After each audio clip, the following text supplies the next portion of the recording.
السلام عليكم، كيف اخوي ابو عمر؟ اهلا سلامات. اخوي ابو عمر، بالنسبه لمهنتك هاي تصنيع السكاكين والامواس، اشو تحب تحكي لنا عنها؟ يعني مصلحتنا منيحة، بس هلا بضاعة ما في، ونحن شغلنا هاي الشفرة بس لو تتنقل، هاي الشفرة لو تتنقل شغلنا احسن من الصين ومن اليابان شغلنا. تمام. بس انه بتصدي لاني راسور باب اولاد. صح.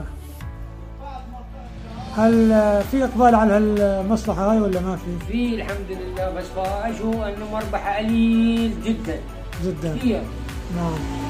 اشو بتتمنى انت؟ اشو دعم انه لهالمصلحة، مثلا ماكينة التلميع هاي اهم شيء. تمام. تنقيل ماكينة التغطيس أهم شيء هاي الماكينة، يعني في سوريا عندنا كلها ما في منها إلا بتركيا. تمام. بالنسبة للموس ما بتخلص من الشغل، قديش عم تبيعه؟ الحق 15 ليرة هذا. 15 ليرة.